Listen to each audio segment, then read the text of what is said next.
अध्याय 8 कथासार. मच्छिंद्राचे सूर्याबरोबर युद्ध. नंतर मच्छिंद्रनाथ तीर्थे हिंडत हिंडत द्वारकेस गेला व गोमतीचे स्नान करून रामचंद्राचे दर्शन घेऊन अयोध्येस आला. तेथे शरयू तीरी स्नान करून रामचंद्राचे दर्शन घेण्याकरिता देवालयाकडे चालला. त्यावेळी अयोध्येमध्ये पाशुपत या नावाचा राजा राज्य करीत होता. हा सूर्यवंशीय श्रीरामचंद्राचा वंशज होय. तो आपल्या सैन्यासह श्रीरामचंद्राचे दर्शन घेण्याकरिता देवालयाकडे गेला होता. राजा देवालयात पूजेसाठी गेला असता देवळाभोवती पाऊल ठेवण्यास जागा नाही इतकी दाटी झाली होती. तशा गर्दीतून मच्छिंद्रनाथाची स्वारी रामाचे दर्शन घेण्यासाठी पुढे घुसली व तो जेमतेम देवळाच्या दरवाजापाशी आला, पण द्वारपालांनी त्यास आत जाण्यास अटकाव केला. मच्छिंद्रनाथ उतावळीने देवळात जात असता त्याच्याशी द्वारपाल उद्धटपणे बोलू लागले. त्यांनी मर्यादा न ठेवता पुष्कळ अपशब्दांनी तांडव करून व शेवटी हात धरून त्यास मागे लोटले. अशी अप्रतिष्ठा झाल्यामुळे मच्छिंद्रनाथांनाही वाईट वाटले. त्यांना संताप आला असताही त्यांनी तो विवेकाने सहन केला, कारण सेवकांबरोबर तंटा करणे शोभत नाही. या विचाराने तो उभाच राहून द्वारपालाशी न बोलता राजासच शिक्षा करण्याचा विचार त्याने मनात आणला. राजाचा जीव संकटात पडल्यानंतर सर्व ताबेदार मंडळींचा जीव खालवर होऊन अवघे फिकिरीत पडतील या हेतूने त्याने सर्पास्त्र मंत्र म्हणून व रामाचे नाव घेऊन भस्म मंत्रून ठेवले. नंतर राजाने देवीची पूजा करून हात जोडून जमिनीस साष्टांग नमस्कार घातला. त्याचे कपाळ जमिनीस लागले. अशी संधी पाहून त्या सर्पास्त्राने आपला अंमल राजावर बसवला व त्यामुळे राजास जमिनीपासून सुटे होता येईना. तो चिटकून राहिला. त्याने पुष्कळ खटपट करून पाहिली, पण निष्फळ.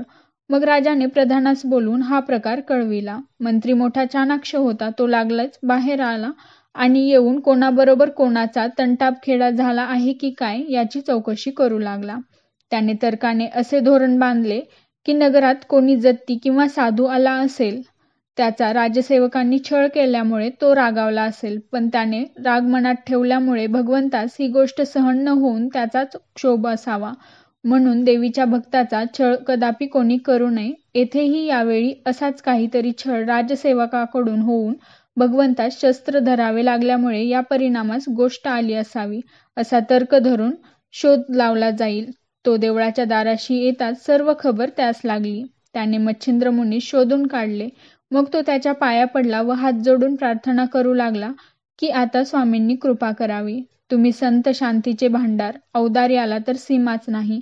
या भाषणाने मच्छिंद्राचा क्रोध शांत होऊन त्यास संतोष होता. मग हातात भस्म घेऊन विभक्त मंत्र म्हणून त्यास भस्म फुंकताच राजा जमिनीस चिटकलेला होता तो लगेच सुटा झाला. राजा उठून बसल्याची बातमी लागताच प्रधानाने मच्छिंद्रनाथाचा हात धरून त्यास देवळात नेले व राजास झालेला समग्र वृत्तांत निवेदन केला. मग राजा त्याच्या पाया पडला व नाव विचारू लागला असता मला मच्छिंद्र म्हणतात म्हणून त्याने त्यास सांगितले. मच्छिंद्रनाथाची कीर्ती पूर्वीच राजाला ऐकून ठाऊक झालेली होती.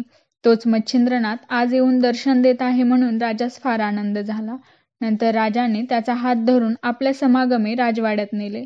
तेथे सिंहासनावर बसून त्याची षोडशोपचारांनी पूजा केली व स्वतः त्याच्या सेवेकरिता हात जोडून उभा राहिला. अशी राजाची निष्ठा पाहून मच्छिंद्रनाथास परमानंद झाला. मग प्रसन्न होऊन कोणता हेतू तुझ्या मनात आहे तो मला कळव म्हणून त्याने म्हटले. तेव्हा राजा म्हणाला, मी सूर्यवंशी श्रीराम राजाच्या घराण्यातला आहे. माझे नाव पाशुपात. मला इतकेच मागावायचे आहे की सूर्यकुळात उत्पन्न झालेला जो वीर शिरोमणी श्रीराम त्याची मला भेट व्हावी. ते ऐकून रामाची व तुझी भेट आताच करून देतो, असे बोलून राजास घेऊन मच्छिंद्रनाथ सभेच्या बाहेर अंगणात येऊन उभा राहिला. त्यावेळी त्याने धुमास्त्र मंत्र म्हणून व भस्म मंत्रून सूर्यावर टाकले. तेणेकरून संपूर्ण आकाश धुराने भरून गेले. सूर्य झाकून गेला व त्याचा सारथी अरुण धुरामुळे डोळे पुसू लागला आणि तोंडात धूर गेल्याने कासावीस होऊ लागला. तेव्हा क्षत्रिय कुळातील कोणीतरी राजाने ही धुमास्त्र विद्या प्रेरिली आहे असे सूर्याला वाटले. मग त्याने वायू अस्त्राची योजना बाणावर करून तो बाण सोडला.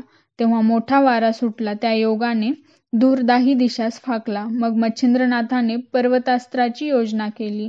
त्याने सूर्याच्या रथास अडथळा झाला आणि त्या क्षणी सूर्यनारायणाने वज्रास्त्र सोडले. तेणेकरून पर्वतास्त्रापासून निर्माण झालेल्या सर्व पर्वताचा नाश झाला. मग मच्छिंद्रनाथाने ब्रह्मास्त्राची योजना केली.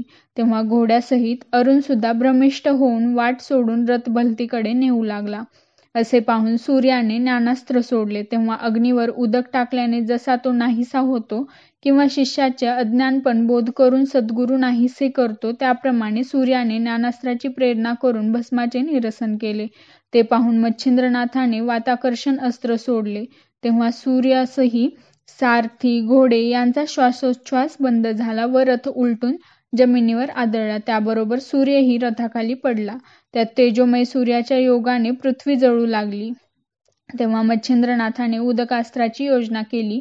मग अपरिमित जलवृष्टी होऊन दाह शांत झाला. परंतु सूर्य खाली पडून बेशुद्ध झाल्याने देवांची तोंडे सुकून गेली. ते सर्व मच्छिंद्रनाथाजवळ आले. ब्रह्मदेव, विष्णू, शिव, वरुण, अश्विनी, कुबेर, गंधर्व वगैरे सर्व देव लगबगीने धावत आले. एका सूर्यासाठी हे सर्व देव महिवरती उतरून मच्छिंद्रनाथाजवळ गेले व सूर्यापासून कोणता अपराध झाला आहे म्हणून त्यांनी विचारले. तेव्हा मच्छिंद्रनाथाने नमस्कार केला आणि उत्तर दिले की हा पाशुपत राजा सूर्यकुळातला असताही सूर्य आपल्या वंशाचा बिलकुल समाचार घेत नाही व ह्याच्याकडे नुसता डुंकून सुद्धा पाहत नाही. पाशुपत राजा सूर्यास आवडत नाही म्हणून त्यास वळणावर आणण्यासाठी मला असे करावे लागले. असे करण्यामध्ये आणखी दुसरे हेतू आहेत. माझ्या साबरी मंत्रविद्येला सूर्याचे बिनहरकत साह्य मिळावे व ज्याने सूर्यवंशामध्ये अवतरून विजयध्वज लाविला त्या श्रीरामचंद्रांची या पाशुपत राजाशी भेट व्हावी. का की या राजाचा मजवर पूर्ण लोभ आहे. यास्तव हे चक्रपाणी माझे इतके हेतू पुरवावे. हे ऐकून विष्णूने सांगितले की तुझ्या मनाप्रमाणे सर्व गोष्टी घडून येतील, परंतु अगोदर सूर्याला सावध कर. तो तुझ्या मंत्राला सर्व गोष्टींनी अनुकूल असून जेथे त्याचे नाव निघेल तेथे तो स्वतः येऊन तुझे कार्य पार पाडून देईल. सहज सूर्याचे नाव घेतले असता पातक भस्म होते. मग ते मंत्रप्रयोगाच्या जोडीने घेतले तर फारच उत्तम फल प्राप्त होईल. आम्ही सर्व देव तुझ्या कार्यासाठी उतरलो आहो. आता विलंब न करता यास लवकर उठव. वीरभद्राच्या युद्धप्रसंगाच्या वेळेस आम्ही तुझ्या म्हणण्याप्रमाणे वागण्याचे कबूल केले. नागपत्र अश्वत्थाचे ठिकाणी तुला वरदाने दिली. असे असता अजून संशयात का पडतोस? असे बोलून सर्व देवांनी दुःखापासून सोडवण्याबद्दल मनस्वी भीड घातली. परंतु मच्छिंद्रनाथाने सांगितले की पाशुपत राजास रामाचे दर्शन करावे म्हणजे मला माझ्या मनाला स्वस्थता वाटेल. हे ऐकताच रामचंद्र प्रकट झाले. तेव्हा राजास व नाथास अपार आनंद झाला. नंतर मच्छिंद्रनाथ पाशुपत राजासह रामाच्या पाया पडला. त्यास त्याने पोटाशी धरले. त्यावेळी मच्छिंद्रनाथाने रामाची प्रार्थना केली की तुझे नाम श्रेष्ठ होय. साबरी विद्येमध्ये मंत्रयोगामध्ये तुझे नाव येईल. तेव्हा तू येथे हजर राहून ते कार्य सिद्धीस न्यावे व याबद्दल प्रसन्न मनाने वाचनादाखल माझ्या हातावर हात द्यावा. हे ऐकून रामाने तिन्ही देवतांचा अवतार दत्तात्रय त्याचा पूर्णपणे वरदहस्त तुझ्या मस्तकावर, तो पूर्ण ब्रह्म नरसिंह अवतार त्याचीही तुला पूर्ण अनुकूलता.